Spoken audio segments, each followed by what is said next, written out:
Welcome back to another episode of Today in Crypto. My name is Dan from the Hidden Gem Network. In this video, we're going to cover topics such as Terra Luna Classic, Tornado Cash, FTX being worth 30 something billion dollars, jpmorgan's CEO talking about Bitcoin, as well as Oprah's browser installation and much more. So first things first, if you haven't done so yet, make sure you're following me on Twitter. I just asked, is Luna Classic going to 10 cents this year?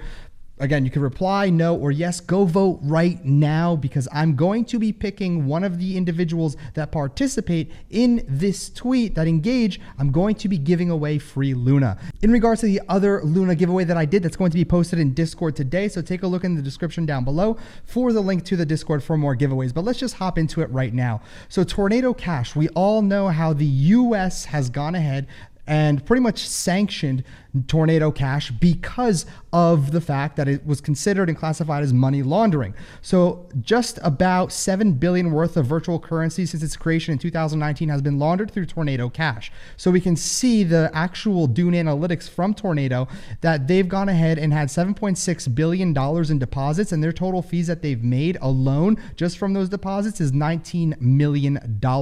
But here's the big problem, is that it has left such a huge power vacuum in the space, meaning that there's going to be something else that appears, maybe a different name, different mixers, different strategies, whatever it is.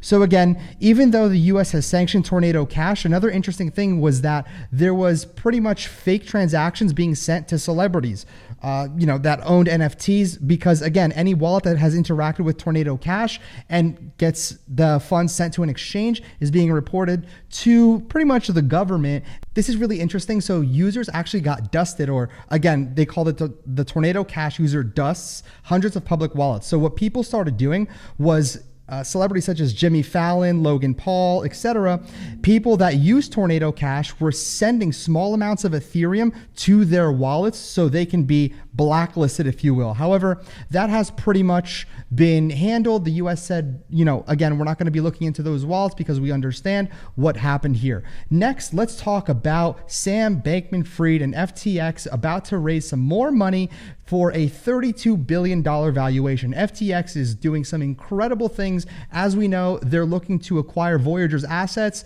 and they're going head to head with Binance for a $50 million bid for Voyager's assets. And again, they're currently in the bid right now. And if we take a look at the FTX Crunchbase, we can see the total funding that they have already is $1.8 billion. And we can see that they've had multiple different series, multiple different investors. And we can see some of the lead investors are funds such as SoftBank. And I don't think you understand how huge SoftBank is. SoftBank is one of the biggest venture capital firms in the world. They're the ones who gave Adam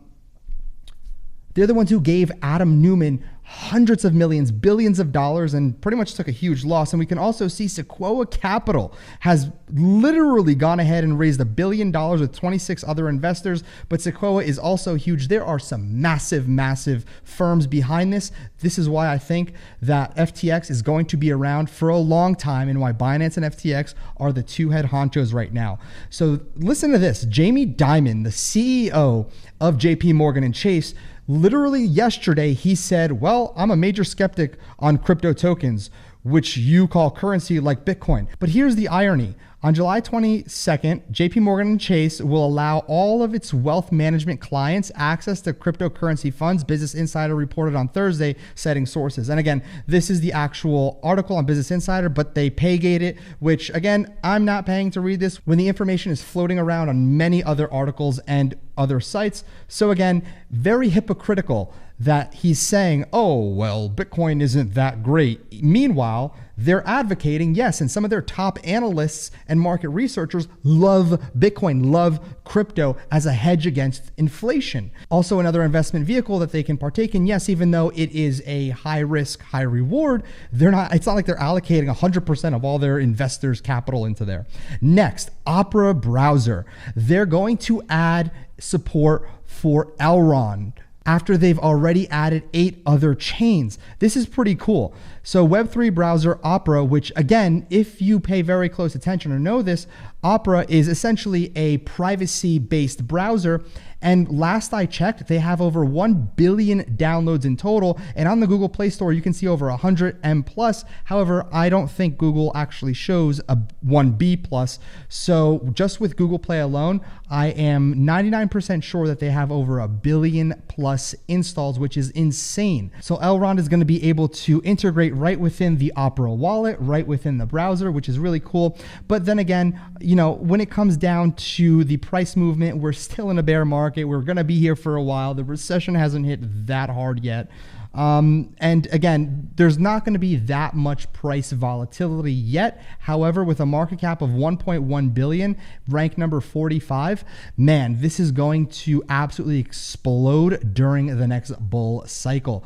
Next, I wanted to discuss something that I saw on Twitter. And if you haven't watched the previous video that I released earlier this morning about Terra Luna Classic, I mentioned this, but I think it's also really important to mention it again. If you haven't seen that video, there's going to be like a card up here that you can click, or down in the description. I'll link back to the morning video. But again, this is so bad. Posting false information like this is breaking news. Binance suspends deposit and withdrawals on Luna Classic. Okay, fair. As it prepares to add the 1.2% Luna Classic on-chain TX. Now, here's the kicker, is that the actual announcement was saying, we apologize for any inconvenience caused. Please also note that withdrawal fees have been adjusted to the account for the 1.2% sweep fee. Again, yes, it's going off platform, coming on chain. That's where the actual burn or the TX fee happens. The problem is that it's not happening when it comes to the actual transactions that happen on the centralized exchange. Now, let me explain one big thing that a lot of people don't understand, is that these exchanges like Binance, Terra, Luna themselves, the Terra Foundation, Do Kwon, they have to create what's known as a middleman account, an MM account, or a market maker, excuse me. So the market maker, they basically have their own login where they need to provide X amount of Luna and X amount of stable at the time, so USDT if I recall, because they're whatever the pair is, they have to essentially provide a one-to-one. So if Luna was $1 at the time and they wanted to give 1 million Luna, they need to provide 1 million Luna and $1 to be a market maker. So again, that's how that works.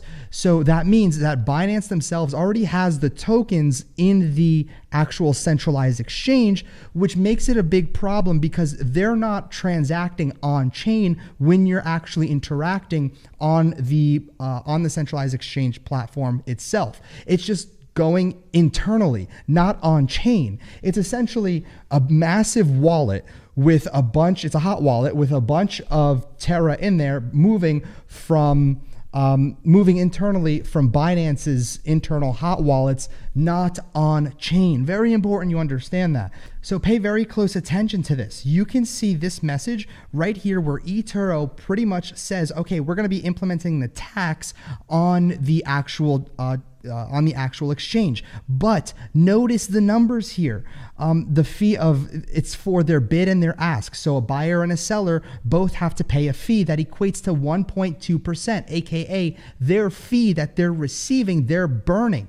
So again, as you can see, an operational fee of 0.6 will be added to eToro's bid and ask prices for Luna Classic, meaning the buyer has to pay a 0.06% and the seller has to pay a 0.06% fee for the transaction that happens on the platform, on top of the standard 1% fee. Because where do you think this 0.6% is going? It's essentially both parties paying it and then eToro burning those tokens. It's very smart on how they're doing it, and Binance, again, would have to follow the same exact strategy for this to work. If you want me to break this down even more in depth on its own video on how this works, kind of drawing stuff out, let me know in the comments down below.